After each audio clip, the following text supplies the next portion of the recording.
Hello and welcome to the Oya Cinema Club. It's me, Steve, and I'm here discussing an amazing movie that we're going to discuss called Everything Everywhere All at Once, my pick. And I'm here with your lovely, lovely, lovely, amazing host. We have here El Dondino, Raymond Arturo Perez, JP Sumin Saruno, Jason Eccles, and Chris. And it's me, Steve, and let's talk about Everything Everywhere All at Once.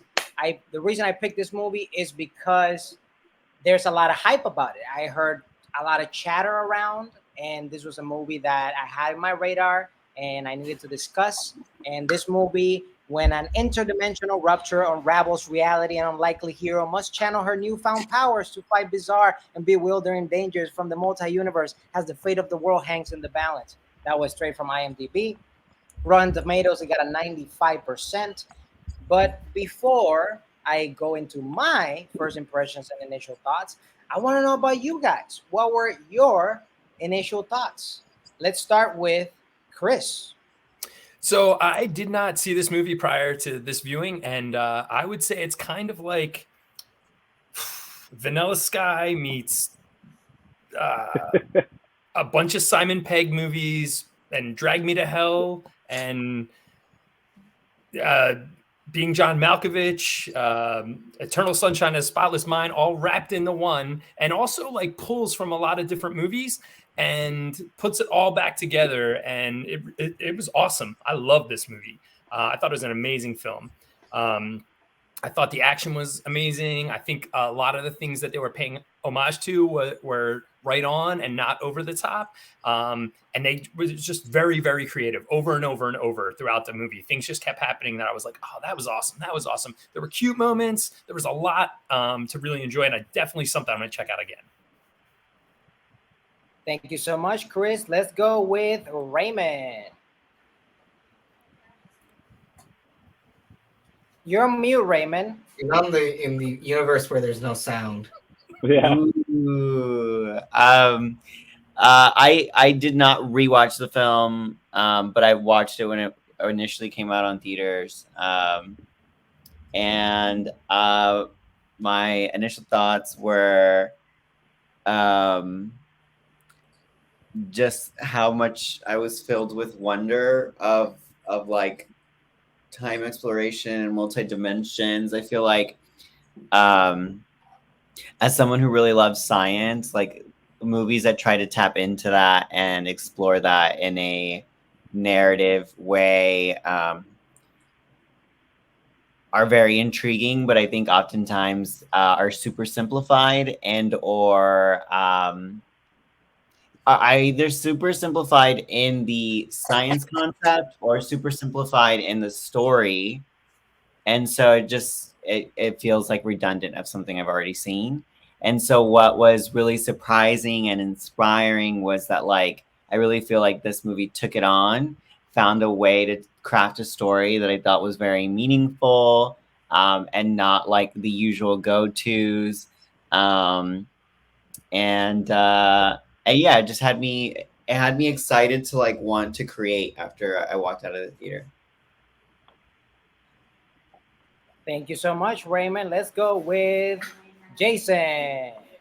Hey. That's actually a really interesting take, Raymond, that you felt creative after watching this film. I had the same reaction when I initially saw it, but I got to be honest, like, because it's a metaverse movie and it's complicated and the script is complicated and it deals with a lot of issues and it's about families, which makes it like, universally adaptable. And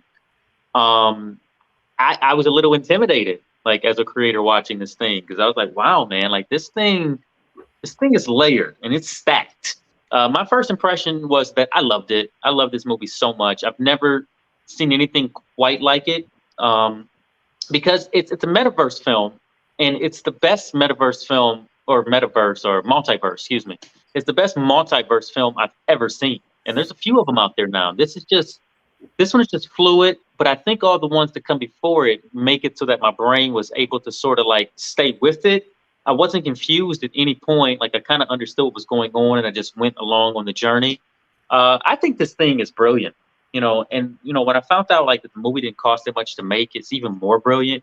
It's like one of those situations where the filmmakers don't have a lot of money, so they got to get even more creative, and that's what this thing is. It's just a splatter of creativity thrown on the screen, and then it's like sewn together and weaved together so well, and it has so much heart. It's not just a science fiction movie, because it deals with like some real issues about ourselves and our lives and what that really means to us in the grand scheme of thing, and what it means to like our children and our offspring, and what it means to our family and our partners and our spouse. And it's about regret, and it's about being honest with oneself, and it's about like realizing who you truly are and stepping into that power, like no matter where you are in life. There's so many elements to this film, man, and I loved it so much. And it's one of those films that if I still bought DVDs, it would have been on my shelf already, because it's one of those ones that I want in my collection. It's such a great movie. I will watch this thing a dozen more times, like I would do The Matrix or whatever. Really high praises for it. I really love it. Thank you so much, Jason. Let's go with JP. Oh man, this is by far the better Marvel movie I've seen in a while. Very, very well, and it's incredible because it's one of the first A24 films to, I think, peak $1 billion at the box office, and one of the first ones to have a plot. I don't know if that's true, but sure. And dildo nunchucks. Okay, so like crazy. Like I really dig the movie, and the movie like it uses the whole multiverse thing to its advantage. You are basically watching 5 different movies all at once in this movie, and somehow they made it narratively like coherent. Like it's crazy because, like Jason said, this movie is stacked, which it is, but I was never like overwhelmed by it. Well, there was a few moments where I got like a minor aneurysm from like just the overcomplications of what this all means, but it was never like, oh, I'm gonna fucking die from being, stupid or something. I think maybe Michaela will show up later and show like comment with it, but I think we kind of compare this with like Inception and whatnot, where Inception is like there's a lot of overcomplicated rules to Inception, but they try to over intellectualize like very simple rules. Whereas this one, like they don't overdo it. They don't try to sparkle too much words into it. They don't try to confuse you. Like it's very straightforward. And also crazy, this movie had a very small budget, but the executive producers on this film were the Russo brothers. So you guys are fucking stingy ass bastards.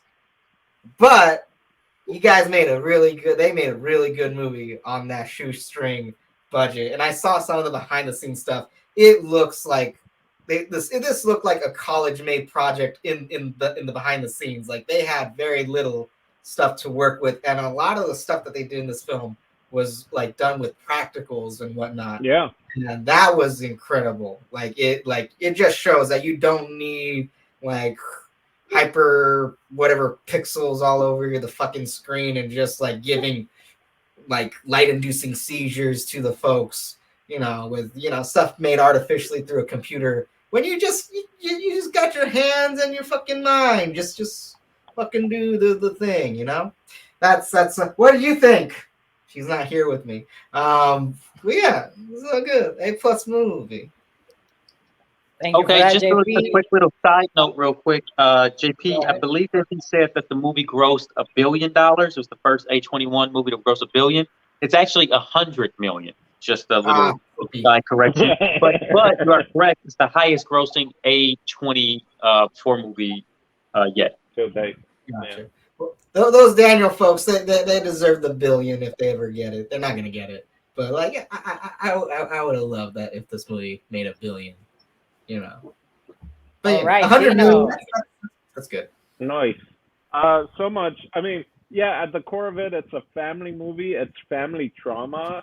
So I think a lot of minorities and a lot of immigrants like this very well with trying to follow the footsteps of your family beforehand and fit in and assimilate and all that. So on that level, already it has so much depth to it.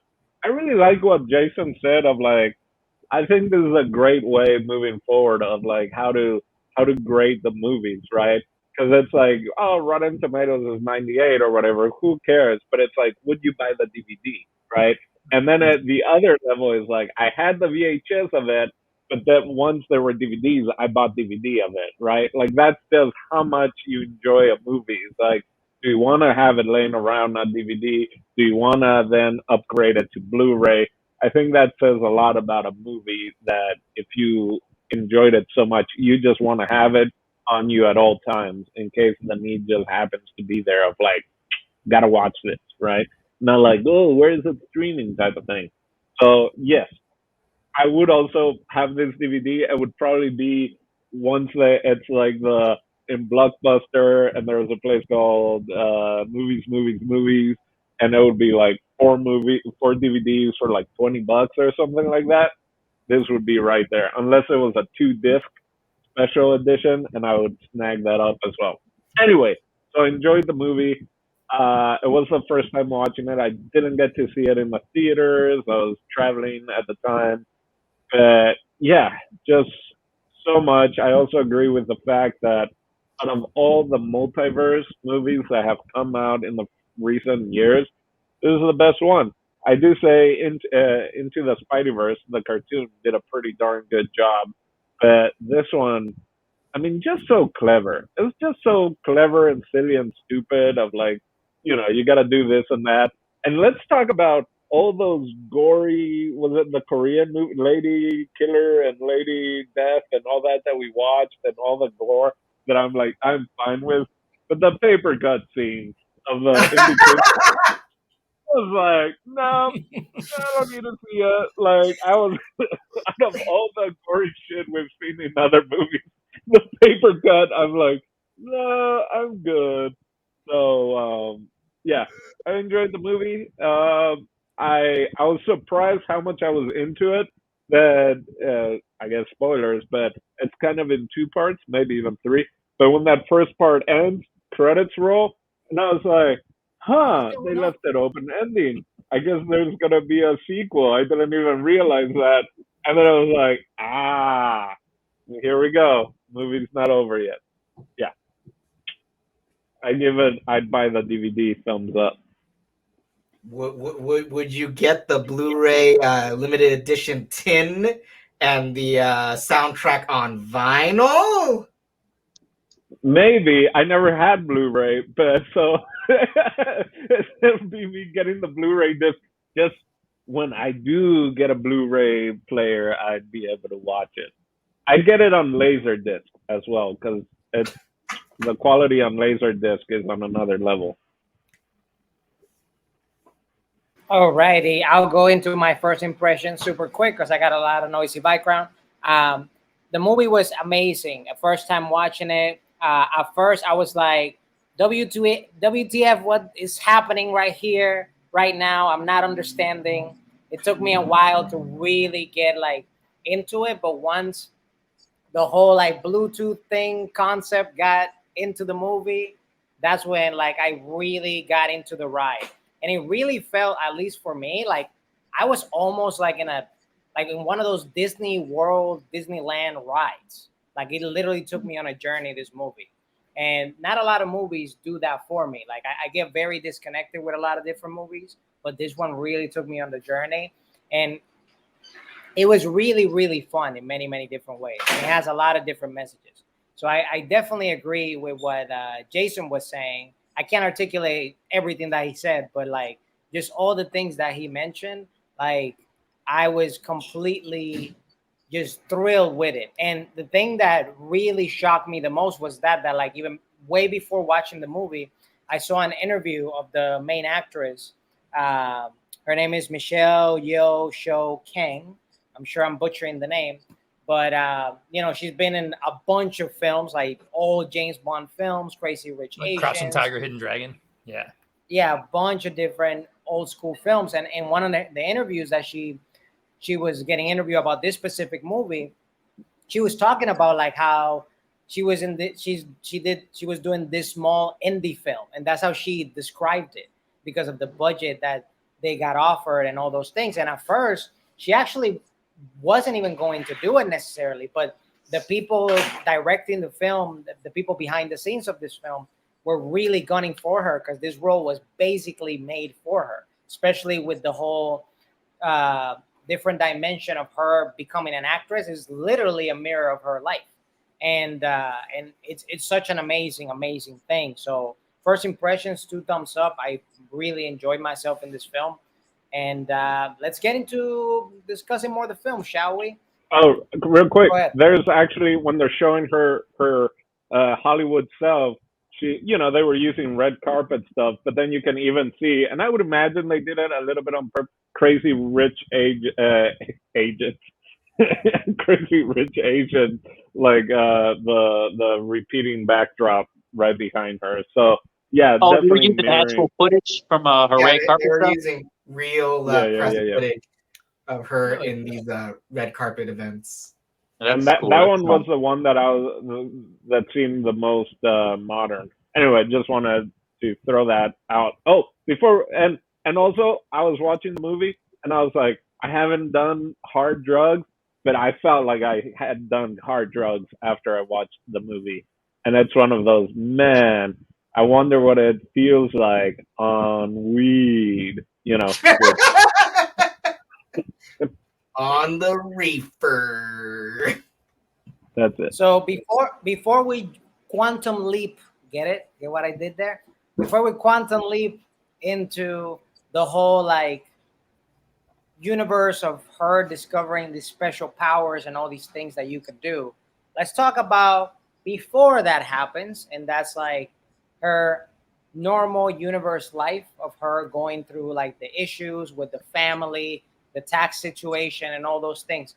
From that particular beginning scene, what were the things that stood out to you? For me in particular, one thing that really stood out to me, because I know they do it. Maybe not everybody, but I know they do it because I heard it so many times. I really enjoyed when they were talking shit about people. Like when it's like, oh, look at the big nose lady that come in the laundromat. Of course they do it. Of course they do. Of course they do it, and they do it real quick. Like every like, culture does a that. different language. Everyone and does. the other part that I legit laughed out loud. It was my first laugh out loud moment. Was when the daughter was about to leave in her car, and the mom is like talking to a customer and goes like, "Oh, give me 1 second," and the daughter is like waiting for like these encouraging words that the mom is gonna say, and she just takes a pause and goes like, "You're fat." Or you better eat healthy because you're getting fat. I laughed so hard because I'm like, this happens constantly. Like, so for you guys, like, what were like some standout moments before we jump into the whole superpower thing? Yeah, I think- there's a. Good. No, go ahead. The trope of like people that don't really understand something, like going into the IRS and like having that by the way, I didn't realize that was Jamie Lee Curtis until like the very end of the movie. Did anybody else know? I did not know that was Jamie Lee Curtis at all. It wasn't until like halfway through that I like noticed, or maybe I might have noticed in the second or third time I saw her in the film. It took me a while. Like vaping, like when I noticed it was her. Like at the very end, they were smoking weed for the first time together. I thought there were so many levels to this movie. They took characters that were so small in certain universes and then made them bigger in such a big way. That's what made it so good. Dude, the thing with the raccoons or the raccoon, like that was amazing. Ratatouille or whatever they called it. Incredible. Yeah. Also, I just saw Ratatouille for the first time, like during lockdown, so it's still very fresh in my mind, and I loved it.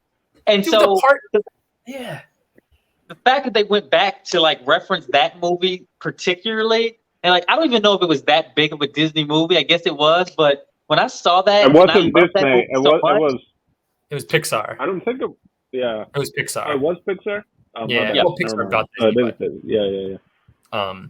Yeah. But dude, and then like as the woman grows in the movie, she picks the guy up and now he's using her head to like that was so Destroyed good. me. There were So so many great. things that I was giggling the whole time. It was like things. There were so many like I don't want to say cute, but cute moments in the movie that you're like, damn, this is funny. This is funny. This is amazing, Steve. This is a great pick, dude. I never saw this before. It was awesome. So early on, before we get crazy, you can notice, like, if you, I mean, everyone, we kind of knew there was a multiverse thing happening, but there weren't really throwaway stuff. For instance, the old creepy guy, like, oh, you use my wife's perfume. Then he ended up being one of the agents, and she's able to do the perfume later on. So, like, all these kind of the same thing, the girl with the big nose or whatever, she keeps coming back. But just, I thought the perfume guy, I was like, oh, wow, yeah, they used that. My thing that really stood out was just like small shops. It's not just Asian shops, but definitely Latino ones also. It's like they live there, they're eating, and they're in the middle of a meal, and it's like, gotta go help a customer. You know what I mean? Like, that to me, like, really resonated also, of just like, yep, I've been in a few places like that. I've been, yeah, even in Paraguay before I left, we were shopping for Paraguayan harp, and it was at the dude's house. They had the business right in front with the little showroom, and then you can see the kitchen and the like living rooms through the door. So that, like, hardworking, just like, I was like, man, it just, and again, I think budget wise, I was like, yeah, let's find a freaking laundromat and do it. It felt like the one in Echo Park, or every other one in Echo Park all the way through LA. So it felt, before the jumping, it just felt like your typical indie sad movie is gonna make you cry, right? Like, almost like it felt like one of those movies. Like, yep, this is gonna be a tearjerker. This is gonna be nominated for Oscars, and then it's like, whoa. So And I was like, it should be nominated for Oscars. yeah. You know what? It really should. I'll say this. This has been my favorite movie of the entire year so far still. And this came out earlier in the year. What struck me in the very beginning of the film, before all the crazy stuff started to happen, is I agree with Dino. It feels like Los Angeles. It feels like any business or laundromat in Los Angeles. It feels like kind of the laundromat I go to, right? And these feel like the people who work there. And very much the family, like, spends all their time there and lives there. And it's like the kids come home from school and do their homework there because this is the family. This is what we do. I will say that the thing that got me into this film, even before all like the multiverse quantum leaping started happening, was the tension. It's really great script and really great filmmaking, because the tension builds in this thing right away, and it's just slowly creeping up there. And I remember watching this movie, like, at one point, like, man, the tension is so high already, and we're still in the first act. And I couldn't believe it. I'm like, I don't know where this thing goes from here as far as, like, storytelling. I just kind of felt like it might be a bit of a letdown. I knew the quantum stuff was coming, and, Kung Fu was coming, so I was kind of like anticipation of that. But it was like, just as a story, as a narrative, the tension was so masterfully built in there, and you see, like, this woman going through it. Because you're like, I'm about to lose everything, and I don't have much, and I'm trying to make this thing work, and their lives was chaos. You know what I mean? That's what I kind of liked. I kind of liked how authentic it felt, that, like, they just sort of felt like hoarders in their house, and there was bills and stuff everywhere, and, like, they just, like, this sad little existence of just trying to survive and not having enough space to, like, be organized and get your life together the way you want it to, Jason, real quick, just because did it also resonate with you because of the Hispanic cleaners you went to and they lost your shirts? Now looking back, do you think maybe they're part of this multiverse, that your shirts took place in jumping verses? Yeah, man, that Camisa shop really really threw me for a loop. Every time I went in there, I felt like I was in a different multiverse. So 100%, there's a vortex in that part of the city, and something's happening. Something ain't right. Because, yeah, for sure. Those shirts are going somewhere. Yeah. It made I it to know. I wonder Jersey. who has those shirts. Oh no! Oh, What was that? What was that? What over did you pull state up? lines. I said Yeah, it those made it to shirts are Jersey. gone. Those shirts are somewhere in Paraguay already. Maybe. Could be. Global. I really did Raymond's really relaxed there on his screen.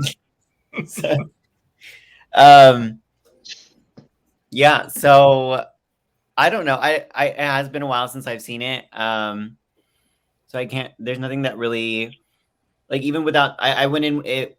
I went into it very blind. I didn't really have like any expectations outside of I knew it was supposed to be absurdist to some degree. The directors are known for doing that in their previous work.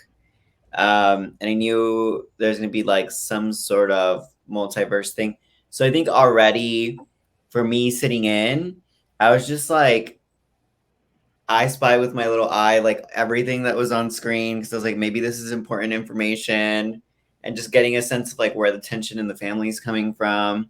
Cause I always like being ahead of the story. But yeah, I don't remember anything sticking out. I think there was like something in the donuts or something like that. There's like green or blue light at the donuts, but aside from that, I don't remember anything else. Before the magic happens. I really dig that, because now that you brought it up, I think the multiverse thing like happens relatively quick in the storyline. Like everything that we talked about happens all in that one scene in the laundromat, and it's crazy that one scene we get to see basically everyone that's important to this movie and how Evelyn's relationship is to everybody. Like she and Wayman, they might the Wayman's seeking a divorce, separation from her, and she's not aware of it. She has an estranged relationship with her daughter, even though she loves her much, and also with the dad, where she has expectations for the daughter to kind of like accommodate for the for the dad. James Hong character, and then even the secondary characters such as the guy with who had the creepy guy whose wife's perfume, and Jenny Slate's character who shows up again as one of those the agents that are part of this whole multiverse thing. That they all are introduced in this one scene, and we all get to see what they mean to our main character before we get to go to the IRS building where most of the movie is at the IRS building where all this crazy shit is just happening. I think that was cool. It's like a warped Wizard of Oz, right? You know who they are beforehand, and they play a completely different character throughout the movie. I think the lines in it too, like some of the shit is so funny. She's like, Joy, you look so stupid the first time she sees her daughter like dressed up in that one way. Like there's so many lines like that. She just like totally calls her out. There's so many things. I feel like there's a lot of things with other movies though too, like the being John Malkovich, or no, I guess it's Eternal Sunshine helmets, like, and they're in a van, and there's just homage to so many other movies. I felt like clearly The Matrix, clearly like Crouching Tiger, Hidden Dragon. There was a whole bunch of other movies that this reminded me of. And a lot of different lines and things from but I do think in the end a big part of it for me was every once in a while all the action would stop and someone would say something really funny in the middle of it, but it didn't take away from the suspense of the scenes. That was huge for me. Dude, you are so right with your reference to Wizard of Oz. This is 100% Wizard of Oz. It 100% is Wizard of Oz. I mean, she's Dorothy and Raccacoonie is Toto.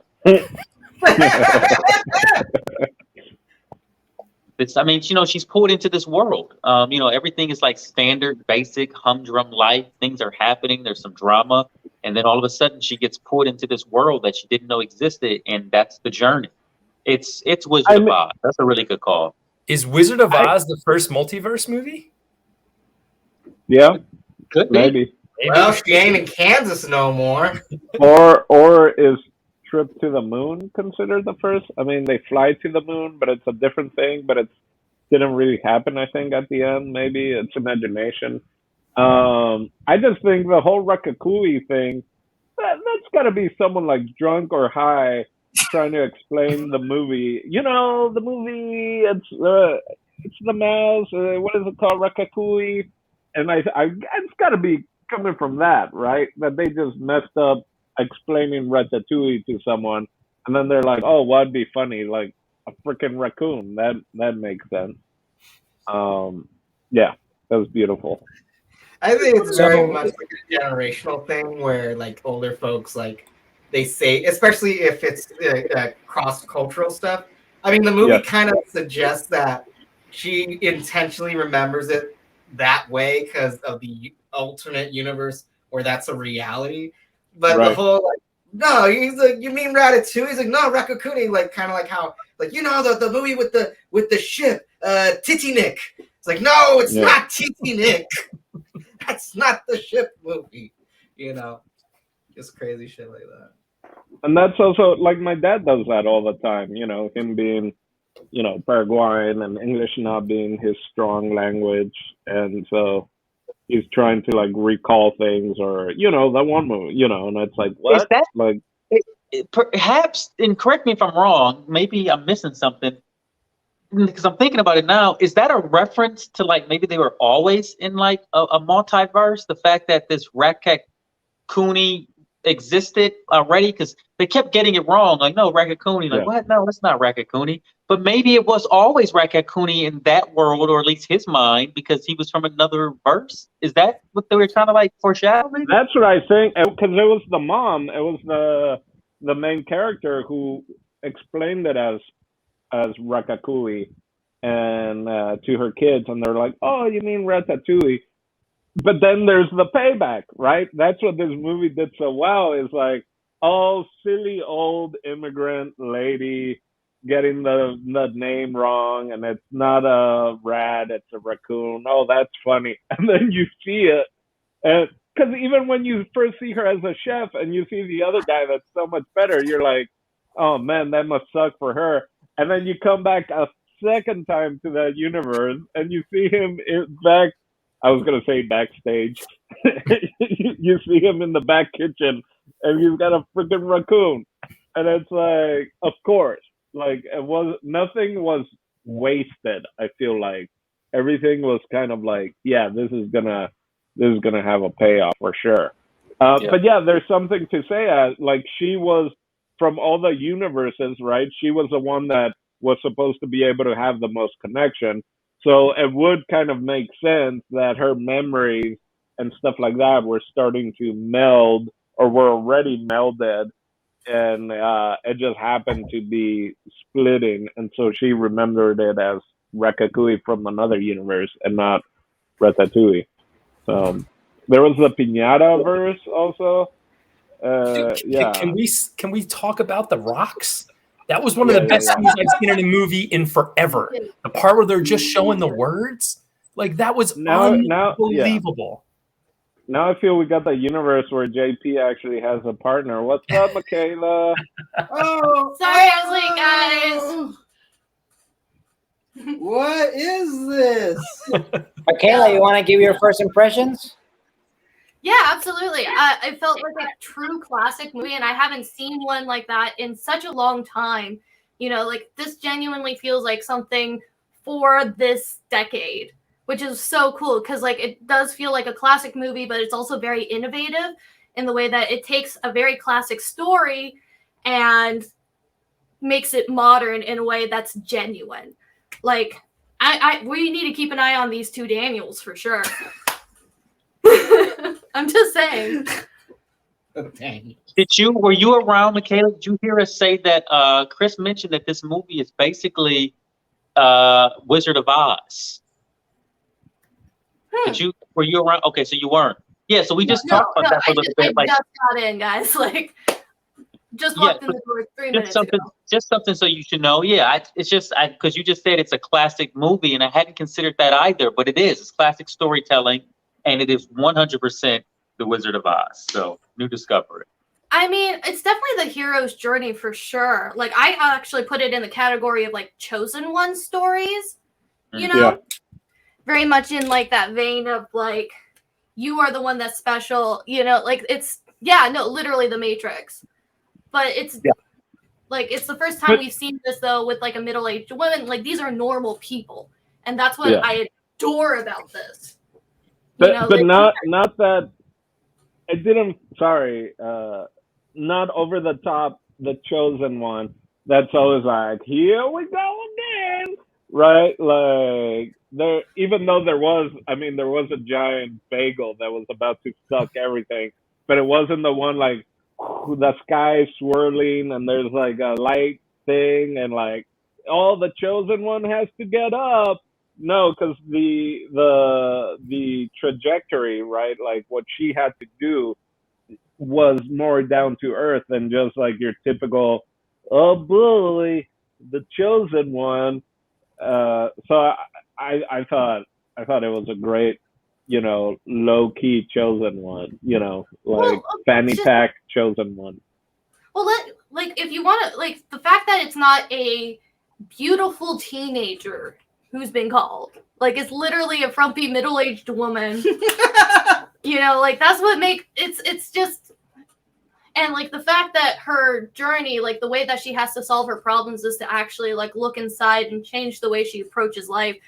Like it's such smart writing, and like it's taking like all of these old tropes that can like actually lead to some of this like toxicity and the culture, I feel, but really like it breathes life into it in such a wonderful way.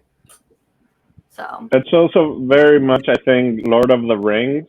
Sauron, the giant bagel, and I would imagine she is Frodo because she's carrying the burden, but Samwise is her husband, right? Because she kind of ends up learning about like, oh, look at him. No matter how much of a loser he is, or we are, or how horrible I've been, like he's always looking for the kindness.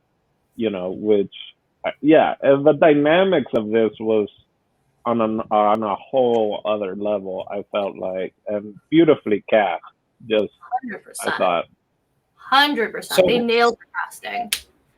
So one thing I definitely want to bring, super quick, super small little coma that I want to put is first, did the daughter actually? Did you really think she was into that relationship? That was the first thing, and then the second thing is, what about those outfits? Like, we gotta talk about those outfits.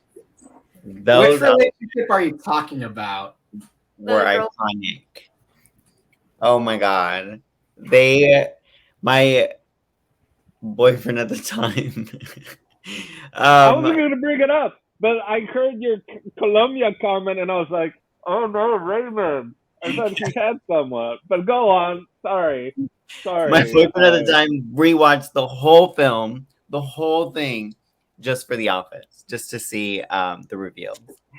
So every time it came on, it was like, it was like that moment where every time Lady Gaga stepped on a red carpet, it was like a moment, or it was like a conversation, or it was, like moving art. It was like that was this character. Fashion and makeup and hair styling as a whole was just like every time it was an event in the midst of like this amazing story. All right, everybody, let's start a chat up. Pretty good.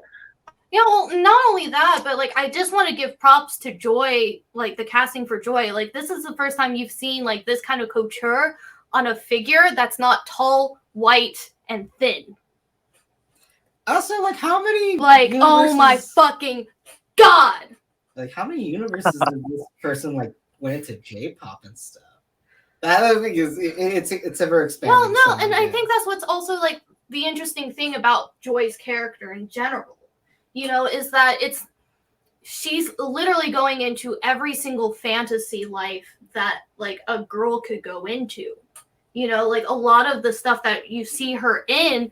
Like, I feel like every single girl secretly wants to have that phase, but never gets to experience that because of, like, either their financial or because you can't find clothes like that in, like, normal people sizes. And I guess if you have access to all variants of yourself, you would present the one that you were, like, No, this is pretty bomb. I'll pick this one for today. 100%. 100%. I would. Well, Like- also, Joy has become a full-on superhero. She's Thanos at this point, right?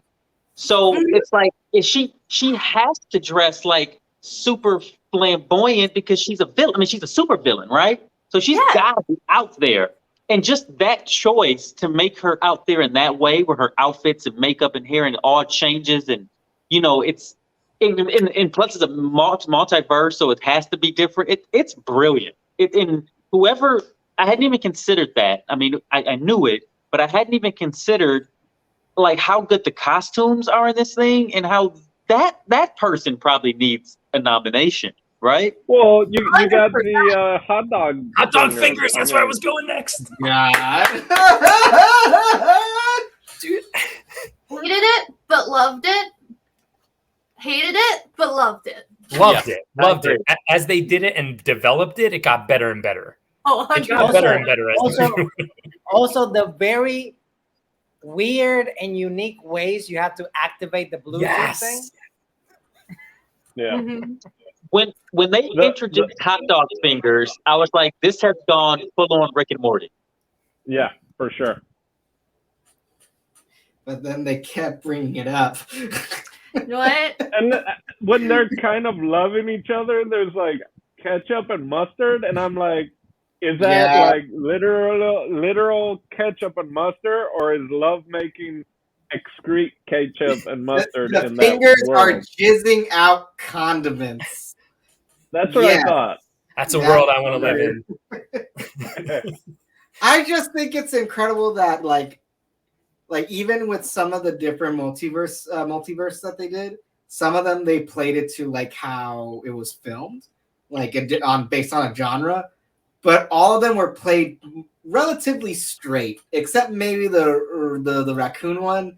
I think that one they gave a little more leniency to be more comedic and playful. But like that's because they did the tone as a noir. Like the color scheme of that was so. Are we talking about the same one? Bang bang. The raccoon. Yes. The hair. Like with That's the dark. noir? Well, no, but I'm just saying that the color palette was very like kiss kiss bang bang, like that early Really? 2000s Okay. blue yellowy Okay. stuff that made it like kind of gave it a weird sense of gravity that I don't think it normally would have. Mhm. You know, because like if they chose any other color palette, it would have been ridiculous. I just think it's incredible that Jamie Lee Curtis played straight with those fucking. You felt for those characters, and I got mad that I felt for them. Well, but like also like let's talk about the genius of like having that multiverse be so like the fact that in order for Evelyn to be lesbian, that's how far away her multiverse had to be for that. And- like and- had to put that kind of thought into it. And she had a foot brace in that universe. Because for carpal tunnel, from playing piano on her foot, she had to have a brace. That was... And that scene, just like you said, that scene was like superhuman. She like walks in, she's like, no, keep playing. Like that was a total normal thing for her to be playing with her feet. You're totally right, JP. Like there were so many things that were absurd, and they brought it back, and we're like, this is totally normal. But like Steve was just saying, we also have to talk about like how they jumped when they like put the receipt on her head and she slammed the stapler into her head, and like all the things you had to do to make yourself jump was like this matrix. Matrix is the wrong word because I'm jumping, but She had to like inhale a fly through her nose. the Well, pinky. no, because like think about it. Like life choices are usually based off of our inhibitions. So everything that they do is something super weird and embarrassing. So like, of course, if you choose to like lose that, you can like automatically go somewhere where your life couldn't have if you had kept that embarrassment. The And nose it started sweat. off just changing your shoes. That That's part, how it the part of started. the part of the nose, and then putting his father's mouth. I was watching that part with my sister, and my sister literally stood up and went like, "This is so gross! Like, why did they do that?" Well, so I guess doing the weird thing and doing other movies, it's very much Matrix, Office, the cubicles, right? and it's like you got a choice. You can either do this or you can do that, right? The other thing I noticed was when she was finding different styles, things that could work for her, and kind of the feet thing. It's a world of feet, and then there were some other ones like when she's a chef, and that becomes now a thing. It reminded me of the different Shaw Brother movies, and enter the chambers, because in a lot of those movies, it goes from your typical like kung fu teaching, and then one of them is like, you're a bum and you broke all this, so now you got to fix all this, and that becomes his style, is just tying things up on like bamboo. So he doesn't actually get the proper kung fu training. It's like kind of like a handyman training is what becomes his style, and he ends up using that to beat people. And I was thinking of that as like, oh yeah, anything in life can be used for a kung fu style, and I was loving it. Go watch the Enter the Chambers, the first two. 36 Chambers. And they had wrestling too. It wasn't just kung fu. They had wrestling too. There was pile drivers, drop kicks, plug drivers, breaker, anal plug drivers. Oh, that scene! I forgot about that. Listen, the moment I saw it, and I know this was a grounded scene, or supposed to be a grounded scene, the IRS scene, and she was showing. You see those awards right there? I'm like, why? Yep. I'm like, why are they shaped like that? Like that. And now they brought it back in the movie. Well, I thought it was a thing. The fact that she's anal retentive. Hello, anal retentive on the taxes, and just so it's like she's got a plug up her ass. That's how good she is at spotting the issues. Yes, that's what I thought. Bullshit, which was the word she used. Well, I noticed it when they're having their initial meeting, and I see it in the background, and I'm like, it's clearly an award for something, but I'm like, that's a weird, odd shape for an award, and why does it look like that, and what's going on? And it's so obvious. I would be really insulted if it was never made mention to or played with like that, because it was there. It was so there. The thing that killed me later in the quantum jumping and the fight scenes is the dude with the blurry parts just jumping out of nowhere. And then the other guy who was trying to get the pineapple or whatever it was up his ass finally got one later on. It was a confetti thing, right? Or what was that? No, it was a trophy. The first one was a trophy. Instead of like the nice short ones, it was like an actual soccer trophy thing. Oh, kind of with the background that you have. It's the colorful thing that you guys have going on, kind of sparkly, multicolor.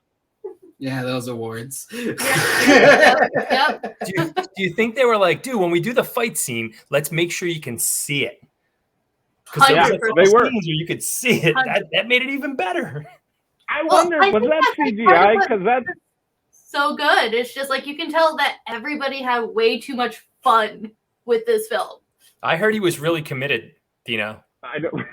Well, that's what I'm thinking. Because of the flopping around, I'm like, is that where their CGI budget was kind of hard fighting with an anal plug, and we'll just or the trophy. I can just see it as something dangerous, even if it's not in all the way up. Just the fact that there's even a little stem, there's a probability of if you miss the stunt and you fall on it, then you're gonna have the you'll have the penetration that you were trying to do in the movie. But the paper cuts were the I just couldn't get over that. Same. I'm not gonna lie. In that paper cut scene, there was a moment where I went like this as well. And they weren't as gory. They weren't as gory. It just them doing it was the moment I saw that it was just opening up his fingers, I was like, oh, it's fine. That's just terrible. And the fact he was like, man, you can't get, it's so hard to do a paper cut when you're trying to do a paper cut. it was a funny idea. Like, yeah, paper cuts always just randomly happen, and you're like, how the? But like when you're trying to like, come on. Ugh. Yeah, no. It's great. I swear I got 2 today, like deep ones. Oof. I got 2 paper cuts today, carrying something. It like slid. It wasn't paper cuts, but it was like. Were you? No, be honest. You're trying to see if it actually happened to you. If you could actually I connect I didn't go between the else. fingers. I got right on top. Right. Well, that's probably why it didn't happen. Next time, commit to the paper cut. I got to put on some hot dog fingers, then I'll figure it out. Yeah. Now, real quick, what was your favorite alternative universe? I'm so happy you asked that. Alternative, not alternative. Go ahead, Jason. The Rock. Oh, so the one that made me laugh the most was really Raccacoonie. Like that was everything for me, because I don't know what it was about Ratatouille, but I think I watched it in one of like my down days of the pandemic, of like lockdown, and that movie like really brightened up my spirit, and so it meant something to me. And it wasn't that long ago that I watched it, and the fact that someone's referencing it like 10, 15 years after it came out, you know what I mean? It was just sort of perfect, and I felt like it was a love letter to me. So that's why we had a mouse in the apartment, because you wanted your own Ratatouille. I was trying to train him, Dino, but you were hell bent on his blood. I think I also like the old movie star stuff, the black and white stuff, like that. Really, it looked beautiful. The clothes looked beautiful. They looked beautiful. It was such a contrast from like who they normally are in their laundromat life, and like just to see them, even though sort of like longing for something that never happened, something that never existed, like you can sort of see that their lives are like much better not having had that particular universe with each other, right? Because they're like not miserable. I don't know if he was ever miserable. I think he was the kind of person that was going to be happy no matter what. He seemed like maybe he was the most miserable when he didn't have her, even though he was like way more successful without her. So I mean, I just he was heartbroken. Yeah, he was definitely heartbroken and like longing for this thing, but then he's more successful. I kind of like playing with that sort of like parallel structure in stories the most. So I think maybe that might be outside of Raccacoonie. I mean the Raccacoonie probably takes, that's the most awesome, just because you could kind of hear the raccoon talk, right? Like I was like, what is he saying? How is he talking? But also, so that one, but now that we, that I think is just a favorite because of the Ratatouille, the piñata one. And I don't know if it's because, growing up, we had piñatas left and right.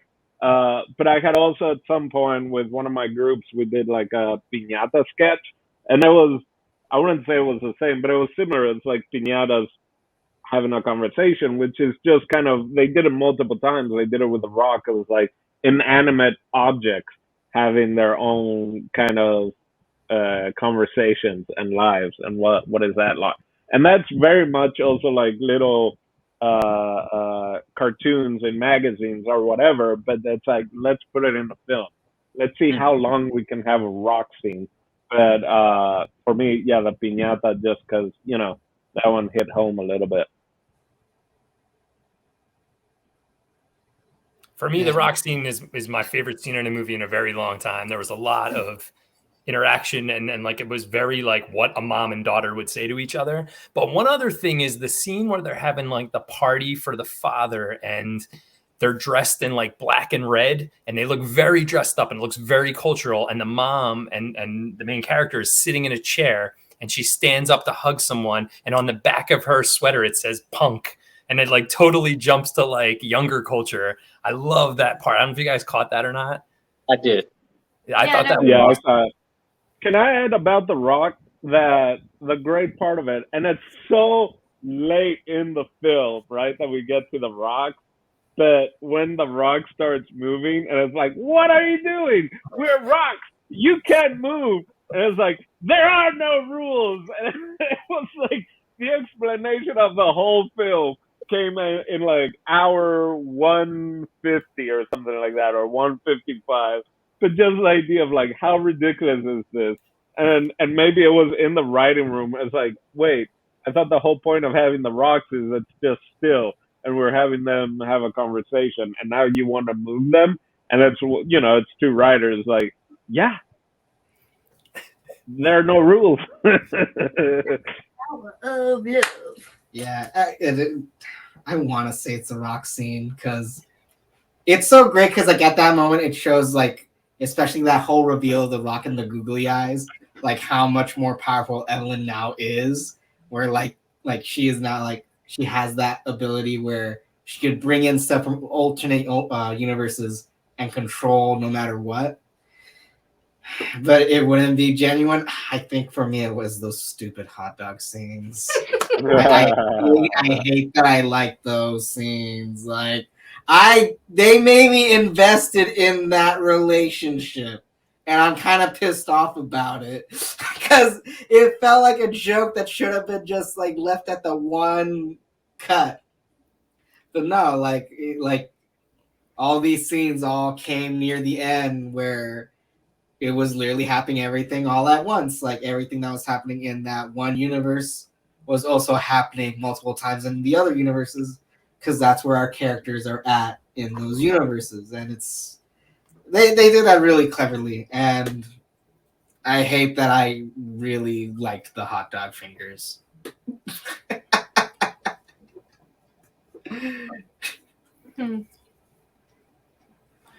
I gotta say, I really enjoyed just the transitions of Wayman, the husband, like from him being possessed to being his regular self.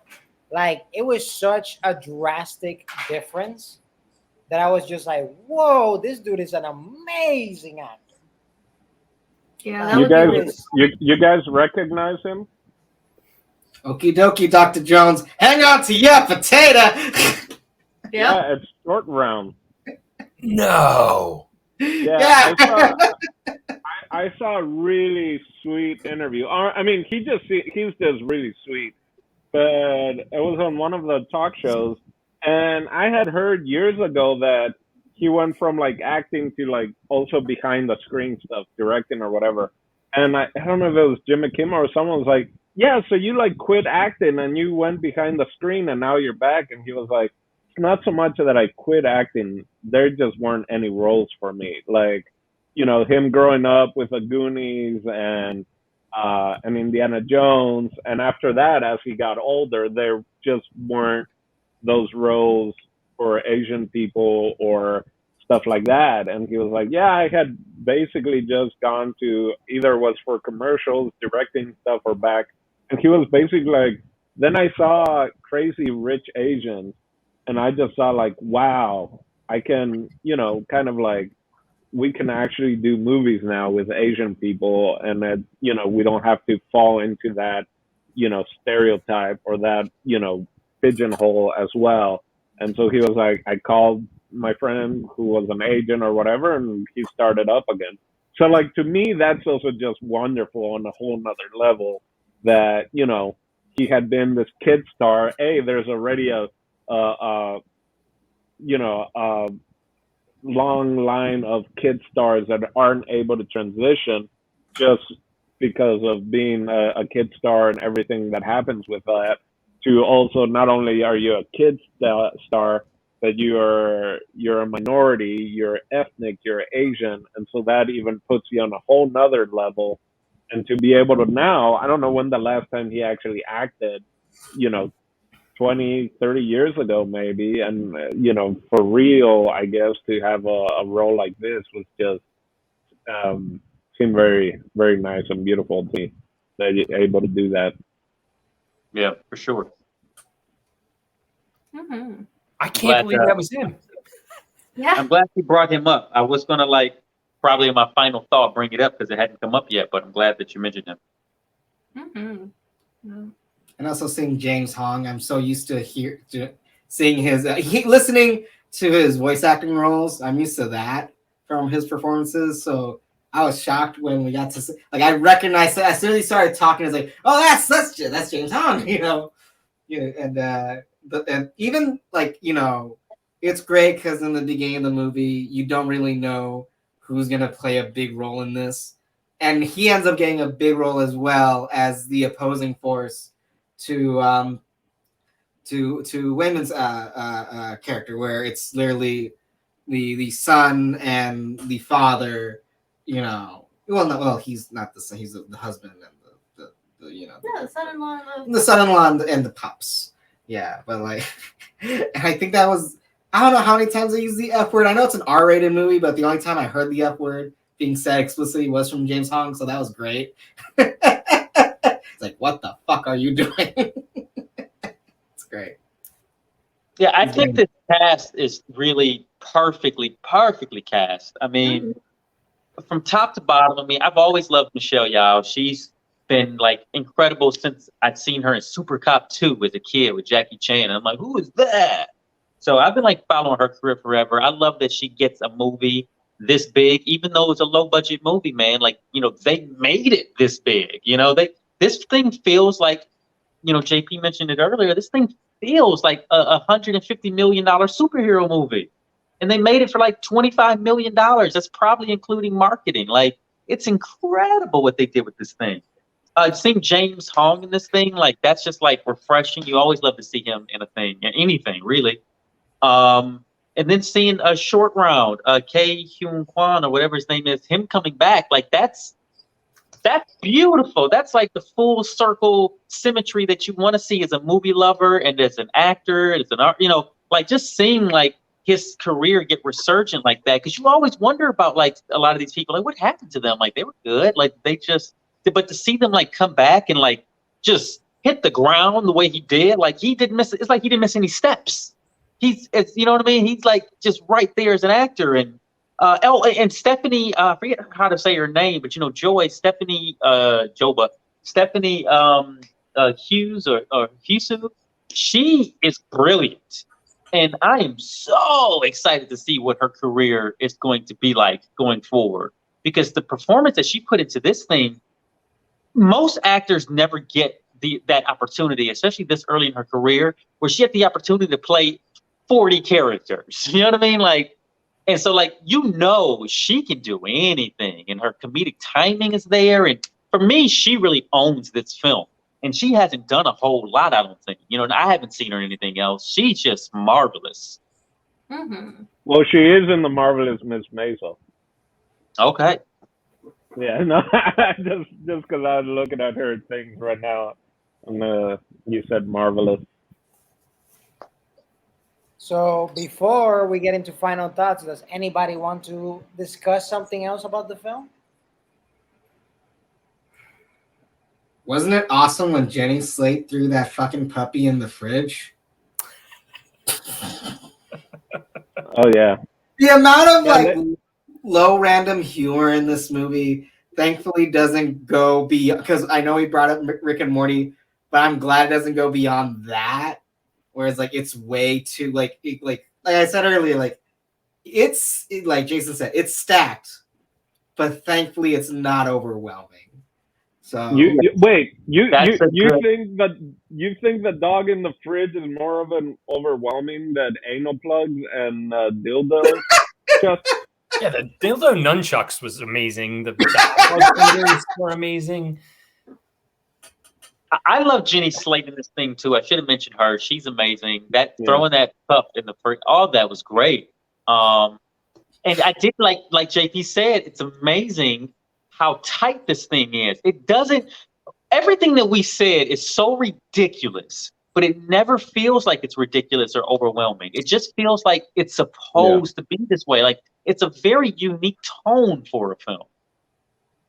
I mean, what's the pitch meeting in the elevator like, right, of this film? Like, what do you say? You pitch it as an action comedy multiverse movie. That's how you pitch it, and then that's it. That's all you can do. That pitch Or was that's about family. stoned around a pool, man. That pitch did not happen in an elevator. There was like a bunch of stoned people hanging out, and they were like, "Dude, we should make this." It happened in an elevator when the power went out, and they were stuck in the elevator for 3 hours. And that's how the pitch The was. elevator pitch is simple. It's a multiverse movie. It's an action comedy multiverse movie with a heart about Or it's family. a live action Rick and Morty multiverse action film. Yeah. I also dig that this movie, like, it kind of ends on, like, because I was taken aback how it ended. Like, once again, we're at the IRS building. She's giving out the papers. She's basically living out her original life. And then you just hear in the back of her head, like, don't stay, you know? And again, like, it's that same, she's in that same place where she got distracted the first time when she first got into the multiverse place, where she got distracted because her other lives are living much well off than her. But like, it's so it isn't that, like, I thought, like, for a very fun, heartwarming, like, family, because it's all about family movie, it ends on that. The whole, like, she has to refrain herself from giving into temptation to actually live her life, because she still has the ability to see all the other lives, and it's pulling her in like, even in those moments. It's crazy how, for me, the movie just ended with that. It was like, oh my god, like, she has to live with that. Like, that's insane. I wouldn't stay. I wouldn't stay in that IRS building. Like, well, where's that one with the sausage fingers where I'm also a movie star? I don't know. Like, I feel like, but that's kind of like what gives this movie heart, though, is she does choose to stay. Yeah. Like, she sees the value in her husband. Like, she learns the value of being content with what you have, and that's what true happiness is, which is, like, so against everything our culture tells us, you know? Which is why we need films like this. You know, there's something lovely in just the fact that having a simple life and having a job that everyone needs you to have. And, you know, if anything, it just feels like more like a channel flipping thing where she's checking everything out because it's there, but she's still content. Or at least that's how I read it. Oh no, how I read it, because I felt pain behind those eyes. Like, just like the whole like don't stay. Like, that's how I read it. So that's why I felt kind of dreadful in that last scene. It's like, oh my god, like, she's also super quick. Did anybody fail for the fake ending? I did. Like an hour and 20 minutes in. I think Dino said that before when they start rolling the credits, Dino. No, there was a second one, I think. At the very end, right? There was a second one, and then it ended. It was the one that she died. I believe she dies, and then the credits roll. Yeah. I brought that up. I was like, oh man, that was the movie. I guess there's a sequel coming. Yeah, like it was in like a. The end of everything. I have to check my watch time, and I'm like, there's still like an hour left for this movie. Yeah. I'll admit, if I have not seen some of the promotional material, I would have assumed that was the ending too, actually. But since I knew, like, oh, I saw stuff that we haven't seen yet, so this is obviously a fake out. But I'm not gonna lie, when it said part 3, like right before they go back to the IRS building, I was like, oh my god, there's still like more movie left. I thought it was gonna be like 30 minutes or 40 minutes of sequence left. But it was just them returning back to the IRS building. So I was like, oh my god. Some of these, I'm looking at titles that were in other countries, in like Hong Kong and stuff. And some of the then literal translation to English is mystical woman warrior fucks up the universes. Or so fucking many universes. I was like, those are some great titles. I want to see that on the matinee as as you're driving by in the city. I know. From orgy of the multiverse. Yeah. I mean, it could basically be anything. Yeah, the tagline before the movie came out was just a woman tries to do her taxes. Right. Well, let's go ahead and jump into final thoughts. And let's start with Michaela. I adored this film. Like, it feels like a film that people will be talking about for years on end. It feels like a classic. It's a joy to watch. Like, there's not much more I can say. Like, I think that this is like this decade's movie. Thank you for that, Michaela. Let's go Ditto. with Dino. Well, again, I'm gonna take what Jason said. It is a movie that I would buy if I was still buying DVDs or Blu-rays or VHSs. This is a movie I would recommend to anyone and everyone. I just think it's so entertaining and fun, and it can work on so many different levels for so many different genres. It's also, again, just like of all the multiverse shit being thrown at us from all the different Marvels and I guess the Flash, everything. Out of all the movies in the past few years that has multiverse, other than I think Spider-Verse because it's animated, this is the one that's gonna really say the time that they say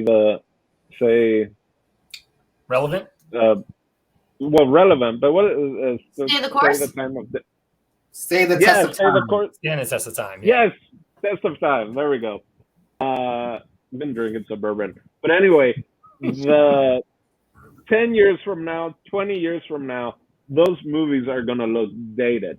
And again, this is because so much was practical effects, and there was CG, very little special effects going on.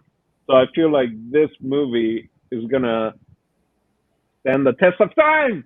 Stand the test of time versus all the other multiverse movies out there, and it has so much different meanings to it. And I think how other movies that we have talked about that we watch as a kid, then as an adult watching it, and it has all these different meanings that we've found. I'm sure now versus me 20 years from now, maybe if I have a family or kids, or if I'm just got a little dog or something, I'll have different ideas about the movie, So I think it's a movie that's gonna keep on giving. Thank you for that, Dino. Let's go with Chris. I think for me, it's a movie I'd recommend to anyone, but I wouldn't want to overpitch it because it is something where I'm going to come back to them to find out their reaction. It's something that I'm very interested to see how people, what they thought afterwards. And I also think it's a movie where the best part about it is with all the wackiness, I never questioned any of the rules. I never was like, oh, but that's not okay. But that's not okay. I never did that the entire time. The writing was just phenomenal. So the whole time things were funny enough or clever enough that the whole time I never went like, oh, that doesn't make sense anymore. And I think that's a huge sign, of an amazing movie for me. Let's go with JP.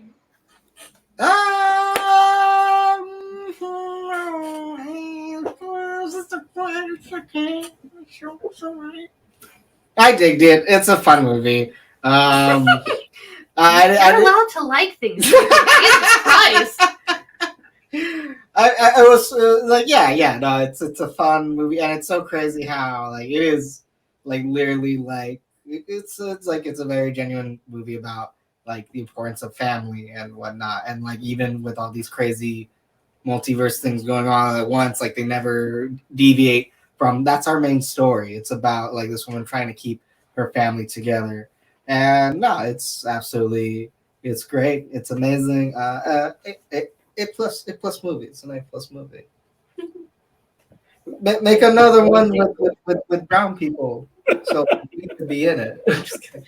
Let's go. Well, by the way, before I pass it up to Jason, I just discovered that the actor Harry Shum is actually Chinese and Costa Rican. Oh, wow. Oh. They have some representation there. Okay, let's go with Jason. Where's Ratatouille from? His sidekick was Ratatouille. Where's he from? My final thought on this one, I agree with all of you guys. The thing that stands out to me most is like this isn't like an easy recommendation. And normally I would say everyone go see this movie. You got to see it, no matter your age. I mean, you got to be an adult for sure, right? But this is funny. Some people I have recommended it to have not liked it. Like maybe I'm going to say, as far as I can think, maybe about 20 to 30% of the people I have recommended this thing to have like, I don't get it. Like this thing is weird. I don't know what's happening. Like they didn't get it. And then everybody else is like, oh my God, I love it. So who would I recommend it to? Everyone. Just watch it and have a reaction. Because one thing is for sure, everyone that I did, just like Chris said, came back to, because I had to see what they thought of it, they all had a strong reaction to this film. Yeah. I don't envy my brother and sister, my little brother and sister, because they went to see this movie with my mom. And the first thing they said to me when they got in the car, like, "Why would you recommend this to us? It's not that," and like they did not like the plug scene at all. Like, and I can understand. Yep. Like, I wouldn't. I thought about it. I'm like, I guess I wouldn't want to watch that with my mom either. She wasn't pleased. Mom wasn't pleased. So, and there's a few people that I recommended it to, like on my socials, that kind of gave me their own opinion quietly, because I guess they didn't want to get berated on social.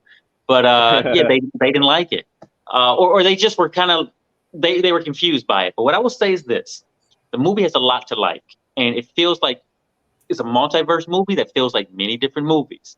And during a time when a lot of multiverse films are coming out. Just recently there was a couple of Spider-Man movies that were multiverse that were highly acclaimed. There's a Doctor Strange movie that was just released, after this movie, I think, that's, pretty highly acclaimed. I enjoyed it a lot.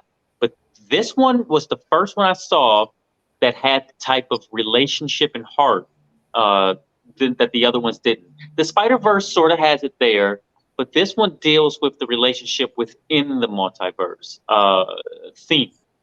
And just like this movie's very thematic, and every genre of like film and storytelling that they decided to tell, they do it so well. I could have watched that movie, just 90 minutes or 2 hours of that particular.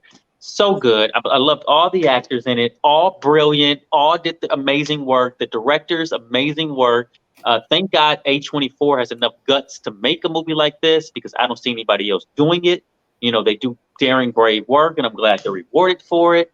And I would say that when I watch this again, I'm going to many times. Real quick. And Jamie Lee Curtis, if I didn't mention her, also great. Yeah. Real quick. One, I wish I would have seen this in the theater with a packed house. But you guys want to guess who did the voice for Ratatouille? Oh man! No. I know who it is. You got a friend. I can't even imagine who. Is it Randy Newman? You got a friend in me. Is it Randy Newman? Randy No! I gotta watch this movie again. Wow! Randy Newman. I didn't know that. That's crazy. Anyway, Randy Newman, isn't that fucking nuts? Just now, I'm definitely rewatching it just for that. I got Cool. See, you keep discovering more layers and layers of this movie the more you It's a great movie. discuss it. My final thought, this movie is absolutely incredible. Just like Dino, I kind of, in a way, like, regret not watching this in actual theaters. Like, I really would love have that experience to watch it in theaters. And actually, if I'm not mistaken, like I was checking online, and maybe here, I don't know if in the States, but at least here, I think they're actually playing it, but in like very small fine arts type theaters. So maybe I still get the chance. Maybe there won't be a crowd like that, but like I might still have a chance if I get to catch it. So I might do it because I really enjoy this film. And my sister walked into like almost, I was already like maybe 35, 40 minutes into the movie. And just to catch her up, literally, because she was like, what is the heck is going on? Because at first I was just watching it on my computer, and then she said, put it on the TV because I want to watch it too. And then I put it there, and and yeah, and she also enjoyed it. She had like very, very strong reactions to the movie. Like she was standing up, walking out, going like, "What the hell is going on there? What is this happening?" So it was definitely an experience to watch it with other people because of those strong reactions that other people might have in certain lines and certain scenes that you didn't necessarily would have or whatever. And yeah, this movie has everything, man. It has comedy, it has drama, it has sadness, it has like so many elements that makes a great film just all squeezed into one. Amazing acting from everybody. And it's all to me, at least to me, it didn't feel long. And my secret is that I always watch the movies the day of, and I literally watched it before cinema club, maybe 30 minutes, an hour before cinema club, and it didn't feel long to me. It didn't feel like I wanted to like check my phone on everything. I was like in it for the ride. And like I said in the beginning, and I said again, I legit felt like I was like in a, I don't know, like a Disney World or something like ride. Because that's how much of like twists and turns and like everything that this journey took me into. And I really enjoyed it, man. And I definitely have to say, like, one of the top movies, if not the top movie of this year, I definitely have to say, in my opinion. So yeah, that's my final thought. Yeah, no, I would be shocked if like they didn't like if like cinema groups didn't like show this every once in a while. You know, like this is a secret movie club pick. For sure. For sure. For sure. This is a film, because it is so important that you see it in the theater. I was fortunate enough to see it in theaters, and I loved it. And I kept meaning to get back to theaters to see it again because it feels like a theater movie. It feels like you need to see it with an audience. And the audience that I saw it with was like uproarious. Like they were on board as well as I was. So yeah, I would feel like, and this movie stayed in theaters for a long time. Just up until last week, I had looked it up, and it was still playing at like a couple theaters last Thursday.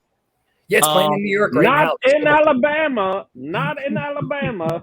Not in Bama, but I guess maybe in some of the bigger cities, the thing is still like playing, you know, like 1 or 2 shows a day out and about. But yeah, man, like I feel like this might be very well a midnight movie when it's all said and done. I feel like them playing this in the summertime at midnight in theaters all across the country. 100%. People show up with hot dog fingers. Or like trophies, you know, and like awards. Trophy, dressed up like Joy throughout, people picking one and dressing up like, yeah, this is 100% midnight movie vibes. 100%. Oh, I know I didn't mention this, but just super quick throwing it out there. Definitely the showing the everything bagel scene. That scene straight up, I was like, this is a straight up Lady Gaga music video right here. Oh yeah. Since you bring the everything bagel, Chris, when you said, yeah, there weren't really holes in this movie like other multiverses. I feel like the only hole was the bagel hole. Dude, she had it on her head. That one? Yeah, well, no, the bagel itself that was collapsing on everything. JP, you got it before I said it. That's a JP comment right there for you. He's just mad he didn't think of it first. Only hole in the movie is the bagel hole. Anyway, Jason, do you have a question for Dino? Oh, I do actually. Why would I ask Dino though? Oh, because I didn't want to say, do you have a question for me? You know, so I said Dino. The thing, I never have questions for Dino. Is this a roommate question? I'm glad you asked, because I do have a question for you. What do you got for us next week? Next week, I told you to ask Dino because it's Dino's turn. Hey, oh, cool. So it's been so long, you know, I kind of missed you guys for a month or so. No, more than a month. Yeah, I was gone for like 2 months. I had so many movies lined up, stacked up, like, oh, I'm going to do this, I'm going to pick this. But recently, I've been hearing a lot about this movie. It's a very recent movie. It's on Netflix. And it's one of those, I don't know if it's to the magnitude of this movie, but it also seems like it's just wild in its own way. It is R R R. Oh no! Oh no! JP, have you seen it? I guess. No, but I know of it. Oh my god. Anyway, I've only heard little whisperings of it because I don't want to hear any more. But that's what I picked, guys. Okay, it's a I'm long in. one, you guys. It's 3 hours, so strap Yeah. yourself in. And you can't watch it in 3 times speed, Steve. It's on Netflix. Hey, I Yeah, want to it's on kill it in an Netflix. hour, you know. All righty. So for Michaela, JP, Eldon Dino, Chris, Jason Echoes, Raymond that left, and me, Steve That's TV. We'll catch you next week. Bye-bye. Bye.